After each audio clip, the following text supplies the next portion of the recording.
Hi, everybody. I'm Dr. Asha Prasad. Thank you so much for joining me for this episode of a Splash of Positivity podcast. This is episode 3 of our Awakened Achiever series. Now, what does it mean to be an awakened achiever? It means to be consciously aware of what is going on around you, to be present in the moment, and to be able to have an influence through different practices and techniques that I share with you to be able to help you be more present, more productive, and reduce your stress. And I mean, who doesn't want to do that, right? So today I want to talk about getting mindful just within minutes. What if I were to tell you that most people, most high-level CEOs, I was reading an article the other day, they said that they do not make the big decisions in the boardroom or whenever they're in a meeting. They actually wait till they have a moment of clarity and are more mindful about it before they make a decision. I also was reading the other day, which I thought was really shocking, was the fact that on average, the average adult every day makes anywhere from 33 to 35,000 decisions every single day. I did not realize that until I was reading this in the article. I mean, imagine that. We're making decisions constantly. So it does not matter if you are a business owner, a CEO, a manager, maybe, you are working within a company, maybe you're trying to manage your family, whatever it is really crucial that we learn to find the mindful moments. Mindful moments help us get calm. It helps us release any stress or anything that can be clouding our way of thinking, because when you have clarity, you can make better decisions.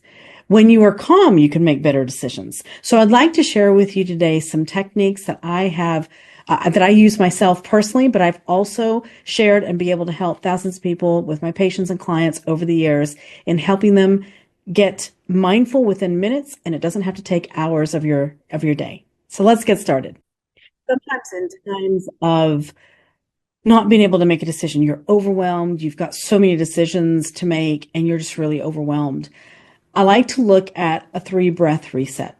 Your first breath that you take in and out, and it may take a couple of breaths, but let's just keep it at 1. Take a deep breath in and take a deep breath out. And I want you to assess where you are. I want you to get present in the moment. So many times we're thinking about the next moment and the next move or what somebody else is going to say. Whenever we're in conversation with people, we tend to anticipate what's going to be said, and we're already thinking ahead of the time. So we're not being present.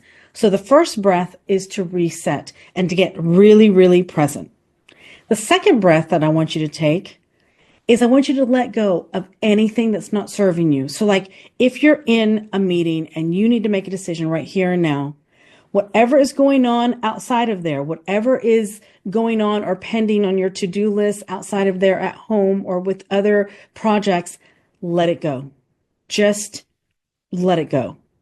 And on your third breath, I want you to think about, okay, what is next?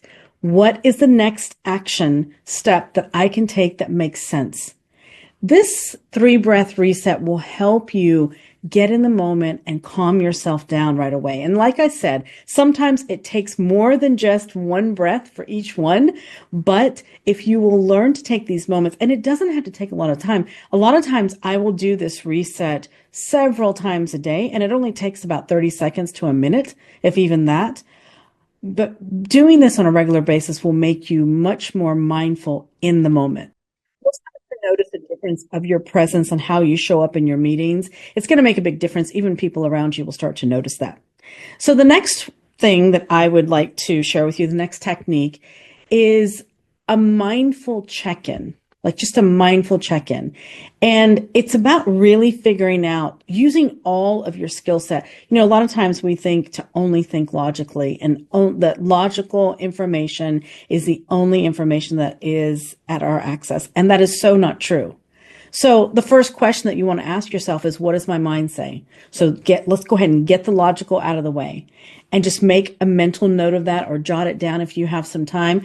But finding out what your mind is saying about whatever decision that you're trying to make. The next is, what does my body say?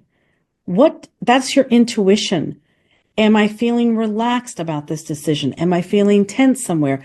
What is your body trying to tell you? Remember how we talked about how your body is your GPS system. It's telling you information that doesn't translate into words right away, but it translates into feelings. And once we start to connect with this, we can really get additional information in order to help us make those decisions. And then, of course, we want to get into our wisdom. What does my experience say? Have I been here before? Have I been at these crossroads before? Have I been in a situation like this? And that's where you're pulling in your wisdom, because that's really important too. It doesn't mean that the outcome of this particular situation will be the same, but it does mean something whenever you have experience, and that wisdom that really speaks volumes. This is why we should always listen to our elders. I mean, maybe not always, but a majority of the time, they've got so much experience that their wisdom is speaking all the time. So definitely ask yourself, what does my experience say? And the most important one is, what does my heart say? What are your values? What do you value? In your mindful decision-making process, what is it that you value the most? Whatever this decision may be, really listening to your heart is going to be important. And, in this process of this mindfulness decision-making process, I like to look at all different aspects, your logic, your intuition, your wisdom, your values, because that is what makes you you. A lot of times we rely so much on the knowledge and the logic. And yes, that is important, but there's so much more information that we can access to help us in making proper decisions and making the decisions that are good for us, for our companies, for our families, whatever the case may be. And this is how we can get mindful within minutes. The next that I would like to share with you is creating space between. How many times do we go from meeting to meeting to meeting, client to client to client, and then to telephone calls, and then to whatever the next things are? Create your schedule to have some space in between. Whether it's 2 minutes, 5 minutes, 10 minutes, whatever works for you, you've got to be able to create the space. Creating this space helps you get more present and helps you get more mindful, but it also calms you down. I don't know how many times you've ever been in a meeting and you've gone to the next meeting and you're still lingering. You're not present in the moment. You're still lingering back into what just happened in that room before. And this is something that I feel is very, very important, even for practitioners. As a practitioner, I know that it can be very challenging going from patient to patient to patient, but our society and the way things are set up, we don't encourage having the time between. And a lot of people don't realize that time is needed in between in order for someone to stay grounded, stay mindful, keep their energy up, keep their focus up. It really does take about building these mindful moments in between. So definitely create the space, create time between your meetings if you can, even if it's just for a few minutes. That time to clear my mind. I do deep breathing. Deep breathing is something that I find is immediate. I get immediate results. I immediately calm down. I immediately get into my body. So you can just use that mind. So I know some of my clients use that time to just jot down whatever is on their mind, whatever's still pending, maybe from that previous meeting, whatever it may be. Use that time to just clear your mind. And then get ready for your next interaction, because if you have another meeting or if you have another patient or a client that's coming up, get yourself ready. Get yourself in the mindset ready for that person, ready to be present and ready to give it your all, because that is what being mindful is about. It's about getting in the moment, being present, and really being there, being an open channel to receive and to communicate, so that way you can help in making better decisions, making more mindful decisions, and also helping the people that you are helping in your business or in your life. Communication is one of those things that's so very important. And I find that whenever we're not being present, whenever we're not being mindful, we find it very difficult. We find it difficult and challenging sometimes on how we communicate. So be sure to listen with the intent of listening, not listening to respond, not interrupting, not thinking ahead for someone, but really actively listening. Clarify, ask questions if you don't understand something.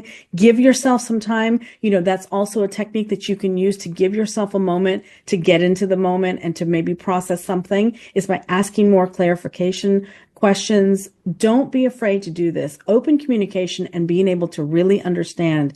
It's going to make a difference, not only for you and your mindful decision making, but it's going to make a difference in how you're relating to the other person, whether it's your customer, your client, your patient, whomever it is, your family member, your friend, whoever it is. This is going to be really helpful, and it's going to help you get more present in this present moment. Being mindful is one of those things that I think in this day and age, with all of the noise going on, it's a very valuable tool, and it doesn't have to take hours. I know a lot of times people will think, oh, I need to meditate for an hour to get mindful. No, you don't. With some of these tips and techniques that I've shared with you, it's easy to be able to get more mindful and more present. It's going to help you in all your decision making, no matter what area of your life it is. It's not really about emptying your mind. Being mindful is about organizing things in your mind. So that way you don't get overwhelmed. You don't overcommit by saying yes to everything without thinking about something. It's about really, combining your logic, intuition, wisdom, and your values, and coming from a place where you can make better decisions. So I thank you so much for joining me today for this episode. Again, this was episode 3 of our series. If you have any questions, please do send us an email, drop us a comment. Be sure to share this with family and friends and colleagues and anybody that you think that would be interested, that would be helpful for them. Be sure to subscribe to our channel, and I so look forward to connecting to you next time. Thank you so much.